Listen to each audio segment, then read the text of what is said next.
And joining us on the question hour show is Rajya Sabha MP Mr. P. Wilson. Mr. Wilson, welcome to Rajya Sabha Television and thank you so much for joining us through Skype.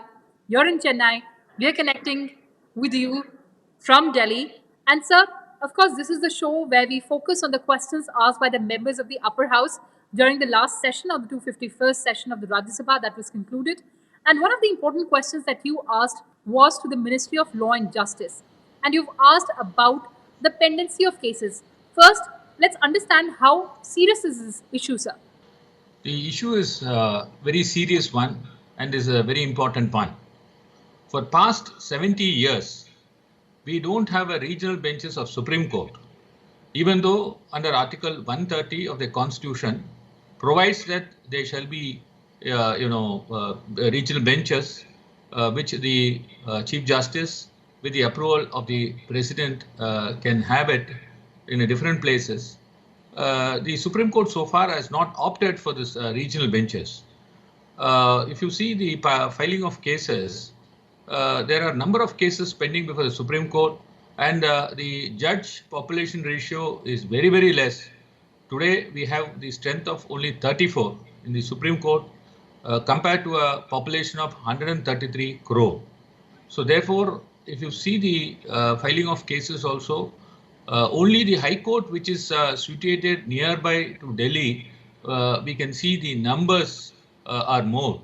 Like if you take Uttarakhand, if you take Punjab and Haryana, so these High Courts from where the cases are coming up, we can see they contribute more of appeals. But when it compared to the population ratio, it's very, very less. But when you compare for the appeals from the Madras High Court, it is only 1%.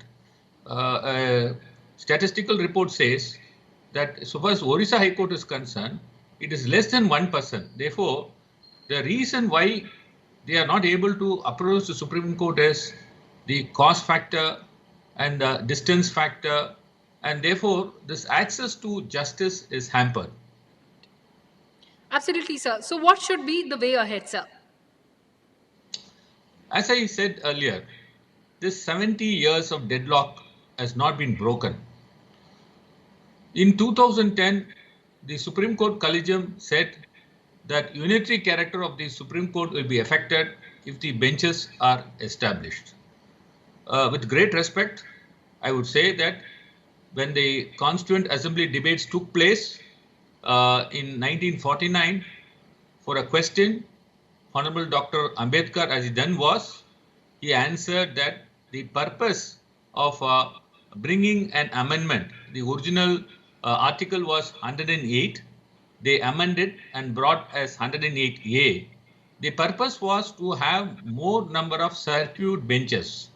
So in the context of having more number of regional benches.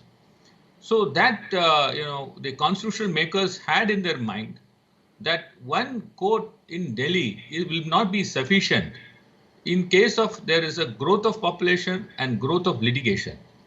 So that intention of the constitution makers is not brought to light till today. As I said earlier, the Supreme Court full court meeting in the year held in 2010 decided that not to have regional benches.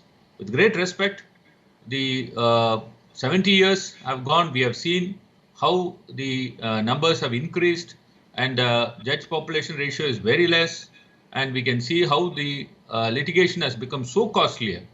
So therefore, the deadlock can be broken only by Parliament.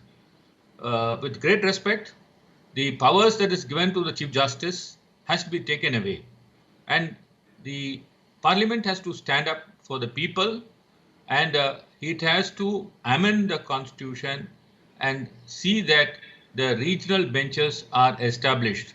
I would only rely upon the Law Commission reports. Way back from 1984 onwards, various law commissions have given report in favor of splitting up of the Supreme Court. It started from 1984, 1988, and also Justice A.R. Lakshmanan Commission. All of them have recommended splitting of Supreme Court. So far as the last Law Commission report, Justice A.R. Lakshmanan is concerned, he has suggested that we can have cassation benches, 4 benches, one in the northern area at Delhi, southern area at Chennai or Hyderabad, and eastern area at Calcutta and western area at Mumbai. So he has suggested that as a trial and error method, we will have one at Chennai. So this was, suggested by Justice A.R. Lakshman Commission. After that, as I said, the Supreme Court, full court, has decided not to have any regional benches.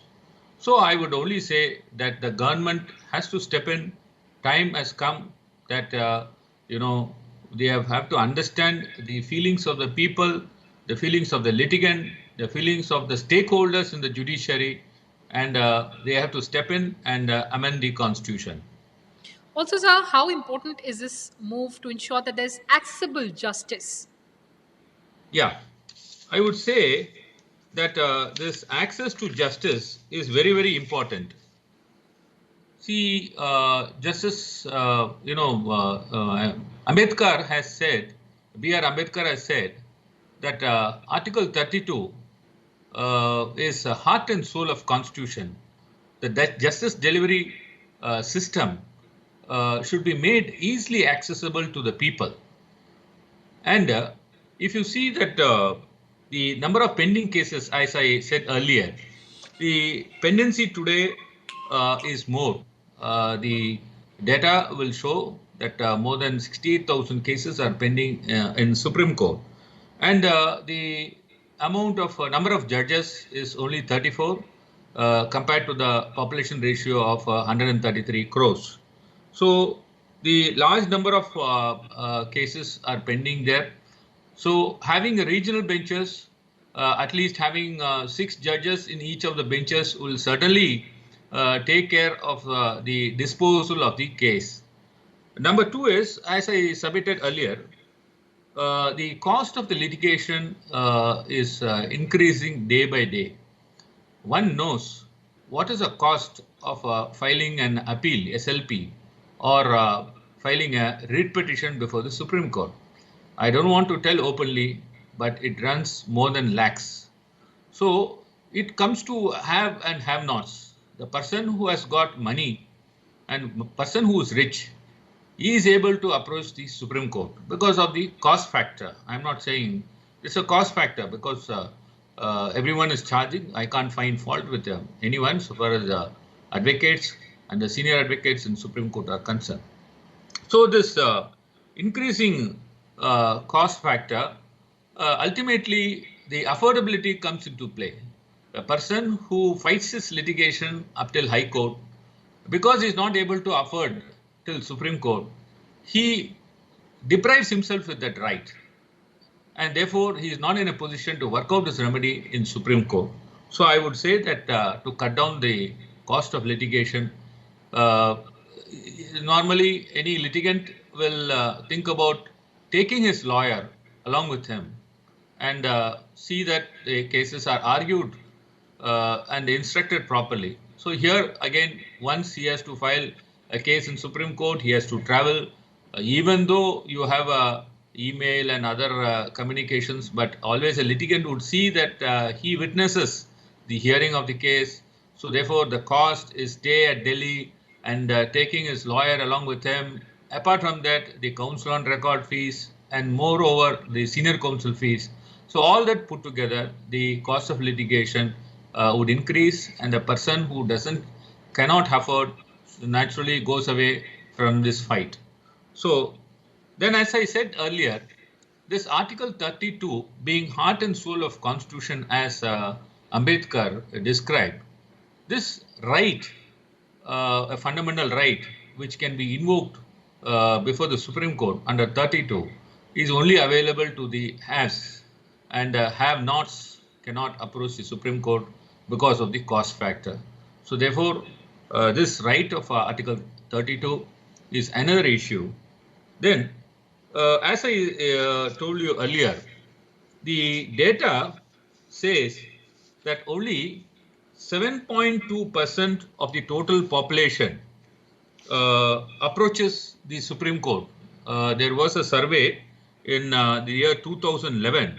Only 7.2% of the total population, they are able to approach the Supreme Court. And I said earlier, only the appeal rate is 5% insofar as the courts which is located nearby are concerned. And so far as the Madras is concerned, Chennai is concerned, it's only 1%. And therefore, this high courts which is located very near to the Supreme Court contribute more number of appeals, while the high courts which is away from the Supreme Court, they contribute less number of appeals. The reason is, again, it points down to the affordability. So therefore, I would say that the access to justice again comes into play and is not available to the poor.